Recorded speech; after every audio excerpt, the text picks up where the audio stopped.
Dudley Najieb. I'm one of your hosts, along with host Reverend Jack Elliot. Sorry, I got tongue-tied there. Central Valley Center for Spiritual Living. And we were on part 2 already of Imagining Justice. And so I'm going to hand it on over to you, Reverend Jack. Yeah, just as you join us tonight, I hope you've had an opportunity to pick up the book. The book is The New Jim Crow, Mass Incarceration in the Age of Color Blindness. And it's by Michelle Alexander. And so if you haven't picked it up, if you go to our website, centralvalleycsl.org, down in the lower right-hand corner, there's an icon for Amazon.com. If you go there, search for the book, buy the book there. We even get a little benefit, through the website for you having purchased the book. But I encourage you to pick it up because my intention for the next few weeks as we work through this book is that when you read it, that you send us questions. You can certainly reach us through the website. All the contact information is there. But if you want to send a text directly to the program while we're on the air, you'll have the opportunity to do that too at 559-612-2006. Now, tonight, all you would be able to do is send us the information. We'll respond to it next week. But we do want you to get your questions to us however you get those questions to us, because the real method behind our work this week and why we want to do this is that we are about creating a world that works for everyone. And as I've said before, in order to do that, we have to know what is really true about the world that we're in right now. I think that so many times we think in a society that when we come together, you often hear the term melting pot. Yes, we're that big melting pot. Be a big melting pot. No problems here. And everything will be beige. It's all great. All gray area. And you don't have to travel very far to see examples of that, where I call it the Beijing of America, because if you go to any city, you have the same chain restaurants, you have the same configurations of the freeway system. It's like so many cities are losing their flavor and their identity of who they are. But we want to intentionally, when we create a world that works for everyone, to create a tapestry rather than a melting pot. So if you can imagine a stained glass window or a quilt panel, or something such as that, where you have that opportunity to realize we each bring a unique piece to the puzzle. We each bring our unique self to it. And then when it all comes together in unity, that becomes that collaborative thing that creates that world that will work for everyone. But we're not ready yet for it. In fact, one of the things that I want to do tonight is kind of give you an example of how you might be surprised. And so one of the practices that we use in our teaching is a process called visualization. Now, many of us in the 90s did a vision board. Yes. We put the vision board up, and this is the car that I want, this is the vacation destination that I want to go away to, this is the new house in the neighborhood that I want to live in. That is a vision board. And that's a good thing. Yeah, that keeps you targeted. Yeah. It's kind of like, yes, that can happen. And it's really kind of nice to put it in a place where, for years I had mine in the garage right in front of where I parked the car, because I would see it as I would leave every day and as I come home every day. Okay. But the visioning process is a little deeper. The visioning process is almost a meditative process where you are guided to go into not to see what you want, but to what Spirit is guiding you to want. So if you can open yourself up a little bit to embrace that, and you can do this regardless of whatever religious upbringing that you have or whatever your spiritual practice might be, visualization and doing this visioning can work with that. So what I want you to do, wherever you are, right here, right now, is to just get quiet and listen to the sound of my voice. And if you're willing, close your eyes. And as you close your eyes, I want you to be conscious of the chair that you're sitting in. Make sure that your feet are flat on the floor. Make sure that your arms are in a comfortable position where they're not going to be distracted by a pinched sweater or a cramp or uncomfortable in some fashion, that perhaps your hands are open and your palms are facing the ceiling. Just get as comfortable as you are. And I want you to be aware of your connected breath in this process. So as you inhale, just bring in a deep breath and then let it out. Now, don't think I'm going to do this wrong. I'm not going to get it right. The process is more clever than that. You're not going to be able to do it wrong. You're going to do it however is right for you. But by breathing and paying attention to the focus of your breath, you're just bringing your intention inward. So take another inhale and then let it go. So where you sit right now and in this space that is just for you, imagine yourself in your most relaxed, most receptive place.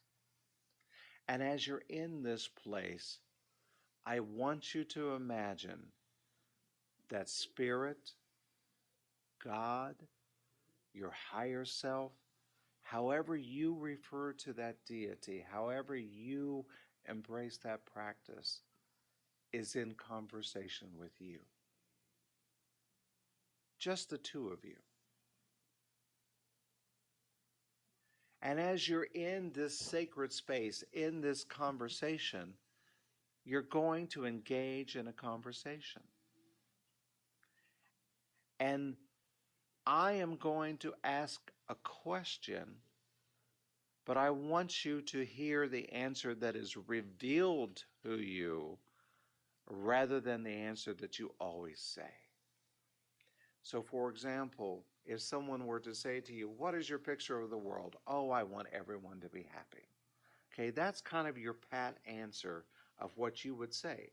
And we would probably all be in agreement of that. Where we would be in disagreement is, what is the definition of happy? So I'm going to be asking you that same question, but I want you to go a little bit deeper and be able to put some description behind the words that you use to describe what I'm about to ask you. So with the idea of a world that works for everyone, I want you to bring to mind and listen to the words that come to you from Spirit. What are 3 components that must be present to have a world that works for everyone?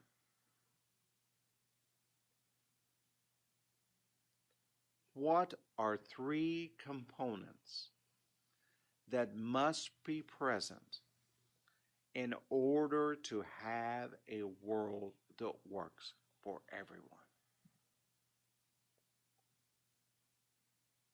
Just be with that silence. And when an answer comes to you, jot it down, write it down, but most importantly, don't judge it. Don't qualify it. Don't embellish it. Simply remember what is brought to you when you are asked the questions.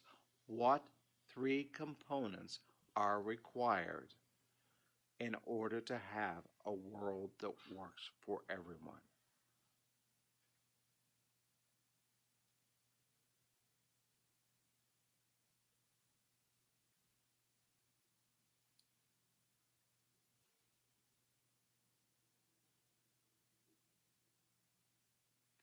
So when you're ready, what I want you to do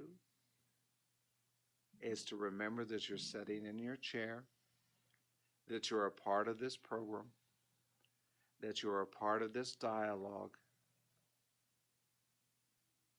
that you're in your body, and that when you're ready, open your eyes. And now if you have not taken the time to jot down your answers, take just a moment and do it right now.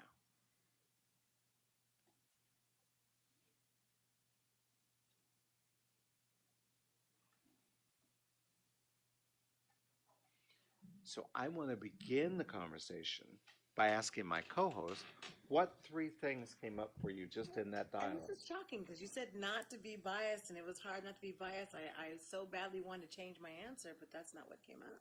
Right. My number one was justice. Mm-hmm. Number two was equity defined. Number three was acknowledgement of past transgressions. That's what came up. Mm-hmm. So I'm going to go to the last one first Okay. because that just seems like a good place to start. So forgiveness of the past transgressions. How well does that work in your life normally? As far as me Forgiveness, forgiving, yes, past transgressions. you know, I had a I'm friend that pretty used good to with that. say, I will always forgive, but I never forget. And by Bingo. God, I'll always get even. So there is that opportunity. So, Pretty good. I like that. yeah, so what does that look like in your life, if I might Well, ask? acknowledgement of past transgressions, for me, I do acknowledge anything that I've done in the past. To me, that's the healing part. That's the only part for me that makes sense. Mm-hmm. You know, if I have to atone for a past mistake, whether it be to an individual person, to me that's very important because I find that that's what's missing in what's happened as, if we were saying, as a collective group. Well, I agree with that, and I think you just gave me the tie-in of what I wanted to say. Okay. We have gotten so comfortable in our society as saying, "Oh, I'm sorry. Yeah. Oh, I'm sorry," That's not good enough. and it's right. Yeah. It no longer feels complete. And I often wonder, is it because it was a repetitive phrase that we were taught as children, like saying yes or no, sir, Feels to good, say though, to I'm say sorry? Yeah, it feels good It to does say feel sorry. good, but now it's almost like you have to let me off the hook. The Because pro- I said I'm sorry. So I'm you have sorry, to. you can't hold it against me anymore. I've used the golden ticket. And so I have often started saying to people when they'll come to me and say that I'm sorry, I'll say, I hear you. Are you ready to atone? Now, how do they take that second part? Are you ready to atone? 'Cause Well, it depends people on do who not my ex- audience Okay. is. Because people don't expect that part. They don't. Yeah. And that's what I want them to do because that's what makes the I'm sorry genuine. Ah, okay. You know, Atonement. and so if I get that blank stare and they go, I don't even know what you mean, then I use that opportunity to say, well, when I say that I'm sorry, I quickly followed up by saying, and what can I do to make it right?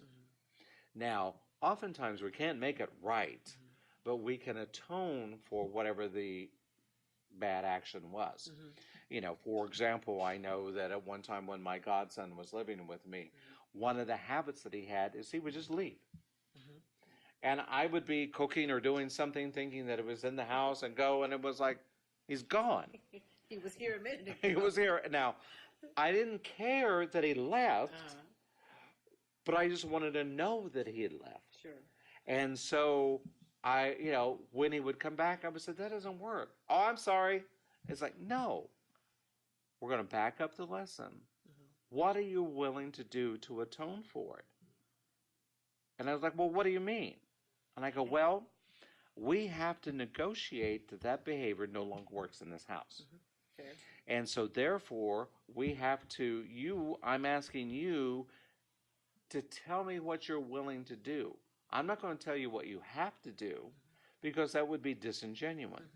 I want you to bring your best offer to the table. And in that particular situation, well, if I forget, can I just text you? Absolutely. At least I know. But that's kind of planting the seed for what atonement might look like.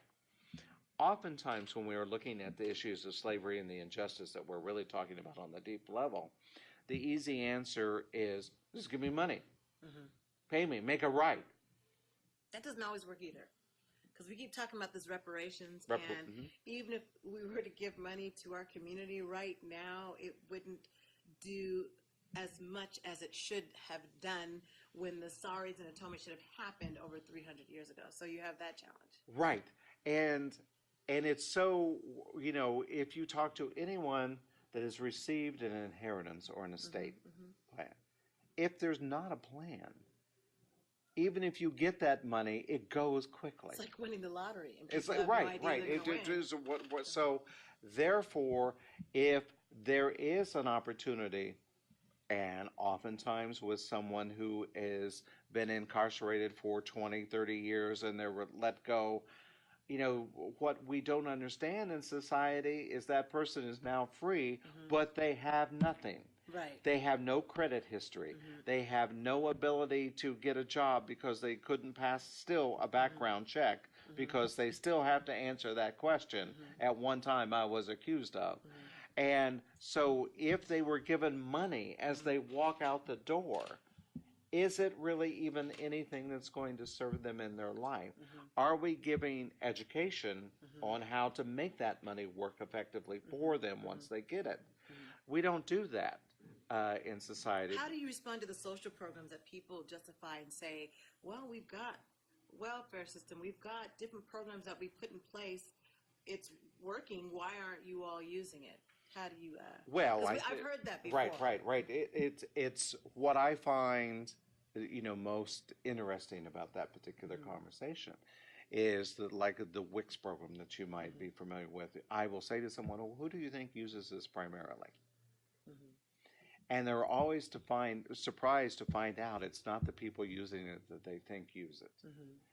Because typically it's not even available to the people that could use it.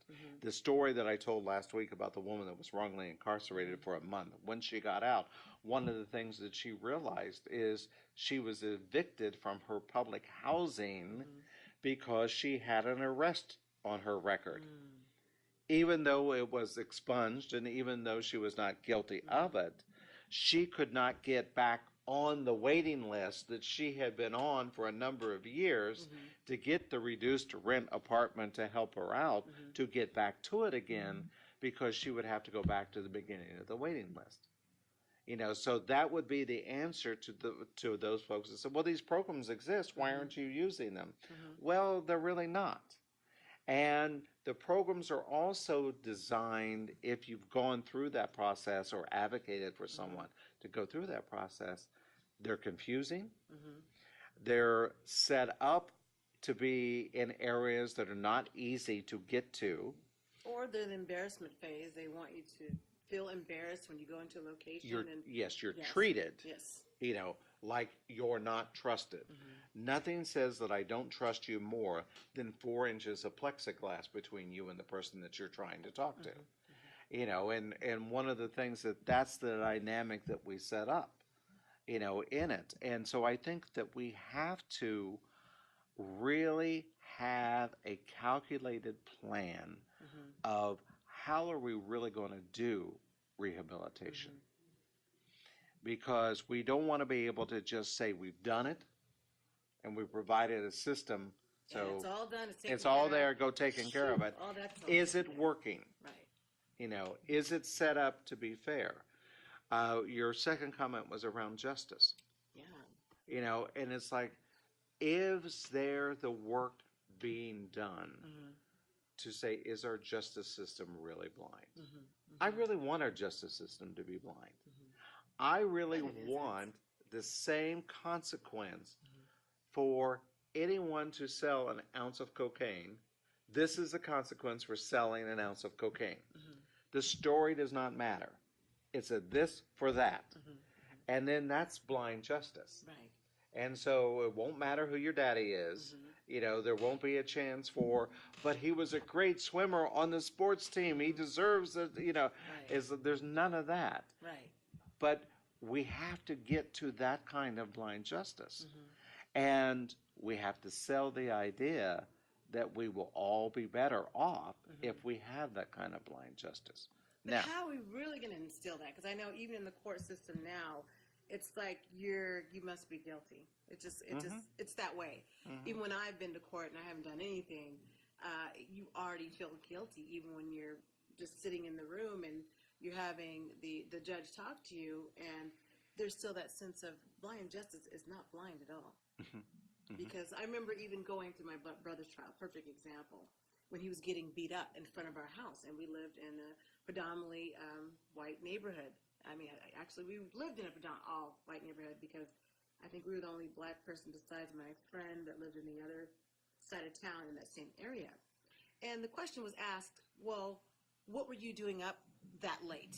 What type of college student are you up late looking out a window? And I thought to myself, they're trying to paint me as like, okay, so I stay up late, but I was really studying that late. But they were trying to paint it as if I'm the one who was at fault for, wow, what type of person, what type of teenager is up that late? A teenager shouldn't be up that late. Right. All because I was looking out the window seeing my brother. Getting beat up. Yeah, getting beat up. The noise out front was distracting. It was distracting. And I shouldn't have been up at 2 o'clock in the morning Right. hearing any noise. Right. But automatically it was pinned back on me for, what type of person is that? How can you depend on her and her testimony because she's up late? I couldn't believe that. Well, what has to be created is a safe place for you to communicate that injustice. Mm-hmm. Because that is exactly what's going on in our society right now. You know, that's why, and you know, I've said this before, that if a white Caucasian man comes forward and says that he was molested by a clergy person when he was 14, he is absolutely believed without question, and damn that clergy person. If a young girl comes forward and says the coach molested her at 14, well, what were you wearing? And what were you doing? And what were you doing? And you know, suggestive and the sign that was shown a few weeks ago in one of the middle schools, girls, please dress appropriately. We don't want to distract the boys. Okay, so we have to start calling that BS out right away. to go, wait a minute. And I think it comes in how we educate the young men in our life and tell them our own foibles. Because one of the things that I think is probably historic in every generation is almost every generation thinks their parents' generation did it right. And so I don't want to admit that I made a mistake or did it wrong or not safe. And so one, we have to start by first making it safe to tell the truth, whatever the truth is.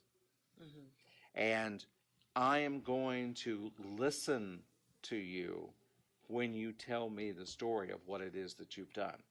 Yes, there will be consequences, but the consequences won't be corporal. And what I mean by that, so oftentimes we have done the bypass of our job as a parent by just hitting the child. You know, And that's supposed to do it. and that's I mean, supposed we to do assume it. that's what's supposed to And do it. it does stop the behavior in that moment. Sure. But what you have taught in that moment is corporal punishment. Right. And so therefore, that child is never again surprised when corporal punishment is put upon them. You know, it's like I was a child that dealt with corporal punishment. And, you know, of that old adage, you know, a whipping is the best teaching. Well, I will never forget at some point when I was 13 or 14, when I was being whipped, I reached out and grabbed the belt and ripped it from my mother's hand and said, "You will never hit me again."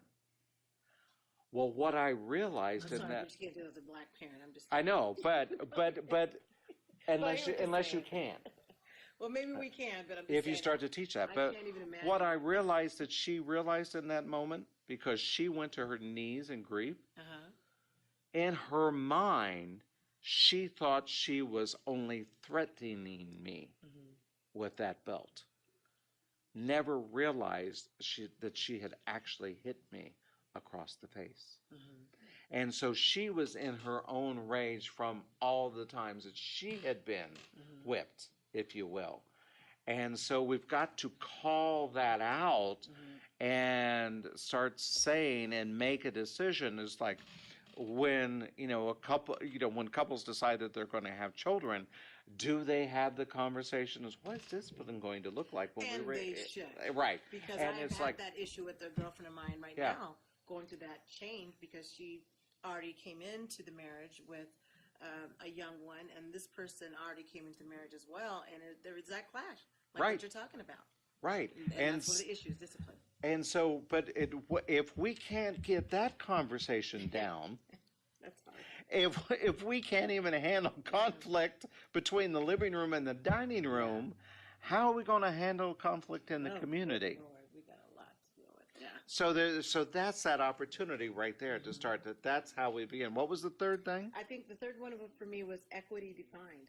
Equity defined. And equity defined is, I also perceive that as being a part of that atonement process, Yes. to really kind of go, okay, if I have redlined a neighborhood, and I'm a major bank in the United States, and I have redlined a neighborhood to keep certain people out of that neighborhood, well, now I've got to go back and make it whole for that person that would have applied for that loan at that particular point in time, if they could have gotten in. So if you would have been, Jack, you're missing even a bigger picture. Now it's called gentrification. Yes. And that's the new way of doing the redlining. Right, it is. Not about it the is. loans, but Exactly. about the redlining. Well, to the point.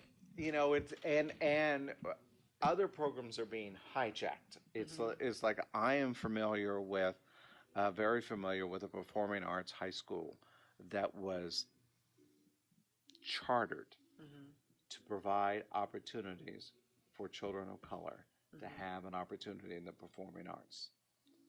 The school became so successful for those children that it has been gentrified. Now everyone wants their child to go to that private school. And I get it. I would want my kid to go there too, because I love that program. Of course. But it's like, now for those who founded the school to walk out on that stage and say, no one of color winning this year's award, it's like, how did this happen? And I remember when I went through the Pacific School in Religion on Berkeley, and I was in the program to become a minister in the Christian Church Disciples of Christ movement. And as students, we were always invited to Mills Christian Church in Oakland. Okay. And we would go, and it was an African-American church. And the minister said, we continue to fund the scholarships at the Pacific School in Religion in the hopes that one day we will see one of our own on this stage. And I thought, oh my God, what must that be like to give a scholarship every single year and just hope that someday this school will allow in a person of color. Wow. And when I went through, it was like, in my ignorance of that time, I hadn't noticed yet that there were no people of color in the school. And that's part of the privilege that you're talking about. Right. Why would you notice? Right. Yeah. It's like, it's now, I know that even at that time, that would have been one of the things that I would have said I loved about living in the Bay Area was the diversity. Yeah. But I also didn't recognize when it wasn't true. And most of my professional career was in human resources. And I would go to conferences, and, affirmative action was the big thing. And people would say, we're just having these struggles, these nightmares. I'm going, how can that be possible? How can that be possible? If you put it out, I always had diversity. You always had diversity. But We're yes. on the last 30 seconds of the program. Yes. So that is it. I mean, here we go again. Yeah, with here we part go two that again. went by faster than what we thought. And so we hope that people are enjoying this part for a learning. Hope it's a learning experience. And we thank you for watching in part two.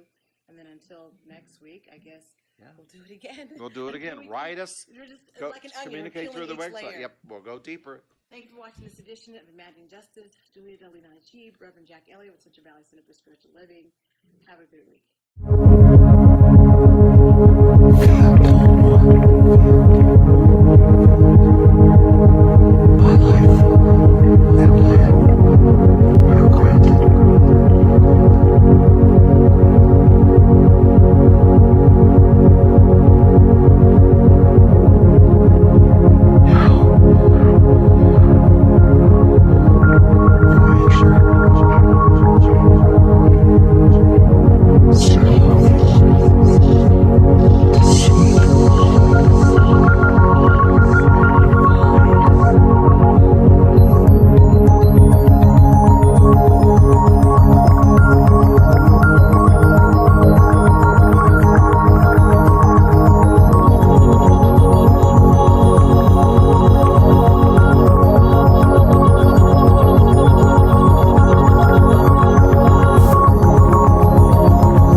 This is important news for people who have been exposed to the weed killer Roundup in commercial settings and later developed non-Hodgkin's lymphoma. According to the World Health Organization's research on cancer, the active ingredient in the weed killer Roundup, glyphosate, can cause cancers such as non-Hodgkin's lymphoma. If you or a loved one were exposed to Roundup in a commercial setting such as farming, landscaping, or golf course maintenance, and then developed non-Hodgkin's lymphoma, you could be eligible for a cash award and medical expenses. If you or a loved one were exposed to the weed killer Roundup and were then diagnosed with non-Hodgkin's lymphoma, call the law offices of Davis and Crump right now to see if you are eligible for a cash award and medical expenses. Our first consultation is free, and we don't get paid unless you get paid. Call now. Operators are standing by. Attention all timeshare owners. Were you a victim of a high-pressure or dishonest timeshare sales agent? Were you misled and confused by what you were buying? Did the timeshare fail to deliver what you were promised? Do you feel that you overpaid and just won out? If you answered yes to any of these questions, we can help. We're Timeshare Compliance, and every day we help hundreds of timeshare victims protect their rights, and we can help you too. Our team can legally terminate your timeshare agreement, ending the payments forever, saving you thousands. But you must act now. Call now for a free consultation. With one simple call, the professionals at Timeshare Compliance can legally terminate your timeshare agreement and help end your financial suffering. You could save thousands. So call now before another payment is due. Timeshare Compliance is A+ rated by the Better Business Bureau. Don't wait. Call 800-455-0830. 800-455-0830. Attention all timeshare owners. Were you a victim of a high-pressure or dishonest timeshare sales agent? Were you misled and confused by what you were buying? Did the timeshare fail to deliver what you were promised? Do you feel that you overpaid and just won out? If you answered yes to any of these questions, we can help. We're Timeshare Compliance, and every day we help hundreds of timeshare victims protect their rights, and we can help you too. Our team can legally terminate your timeshare agreement, ending the payments forever, saving you thousands. But you must act now. Call now for a free consultation. With one simple call, the professionals at Timeshare Compliance can legally terminate your timeshare agreement and help end your financial suffering. You could save thousands. So call now before another payment is due. Timeshare Compliance is A+ rated by the Better Business Bureau. Don't wait. Call 800-455-0830. 800-455-0830.